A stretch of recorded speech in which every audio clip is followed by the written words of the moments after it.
في برنامجنا عشانك يا مصر عرضنا لقصة الطفل اللي أصيب بمرض السرطان لكنه ما استسلمش واستطاع أنه هو ينتصر على هذا المرض اللعين، وهو الطفل الجميل أحمد عماد وهب اللي استطاع أنه هو يقهر هذا المستحيل وهو مرض السرطان، واستطاع خلال فترة مرضه أنه يقيم عدد من المعارض في مجال الفنون التشكيلية، وحصل على جوائز عديدة، وكان طبعا آخرها المعرض اللي اشترك فيه وهو معرض ألوان عربية. أيضا في هذه الفترة قابل الإعلامي الكبير الأستاذ عصام يوسف مقدم برنامج ضوء العباقرة على قناة مصر الحياة اللي هيكون معانا في مداخلة حالا.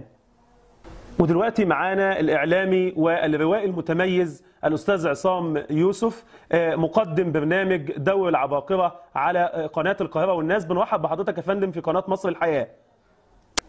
أهلا بيكم وشكرا جدا على المداخلة الجميلة دي. الله يخليك يا فندم.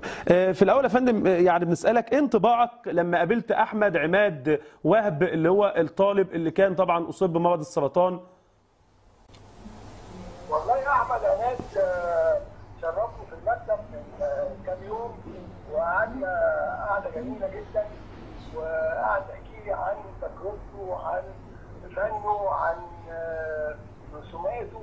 الحقيقة أنا استمتعت بوجوده معايا جدا، وحسيت إن هو يعني طاقة ما شاء الله عليه، يعني طاقة جميلة جدا، وحسيت إن كمان حكايته ممكن تساعد ناس كتير. الحقيقة الولد ده أنا بحبه جدا وليه عندي خاصة عندي يعني. الله يخليك يا فندم. طب إيه اللي ممكن حضرتك تقدمه كإعلامي متميز في رعاية هؤلاء الموهوبين؟ والله بص، أنا فكرت إن إحنا نقدمه في برنامج العباقرة ونقدمه للناس كنموذج مشرف لأولادنا يعني ما بيستسلموش، وكمان بيصبروا على العلاج لغاية لما يعني الحمد لله ربنا يعني يتمم الشفاء على خير.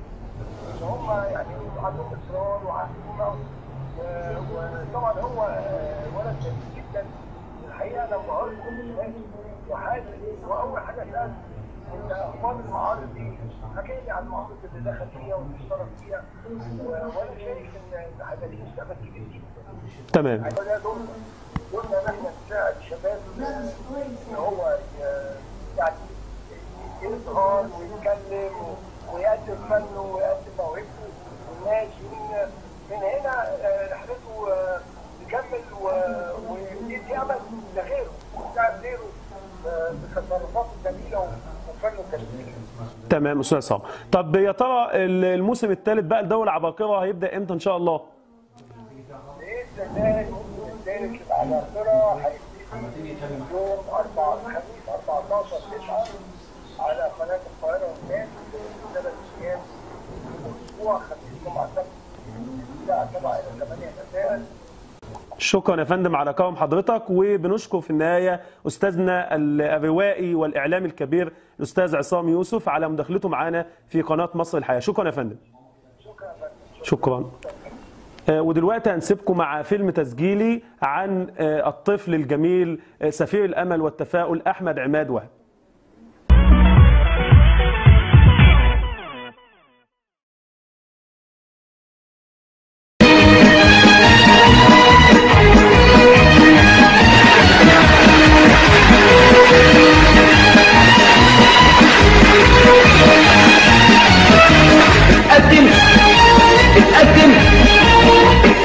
اتقدم وكفايه خلاص تتندم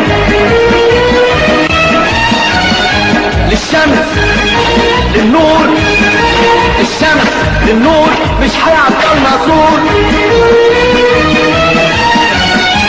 كل ما الدنيا هتدور انا من الدنيا هتعلم، كل ما الدنيا هتدور انا من الدنيا هتعلم، اتقدم هتعلم اتقدم اتقدم واحلف مش راح نتندم، واحلف مش راح نتندم، واحلف مش راح نتندم.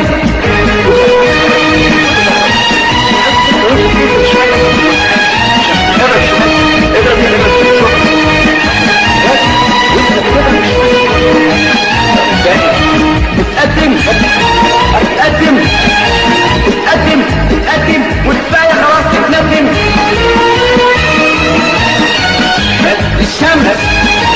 النور للشمس للنور مش هيعطلنا صوت.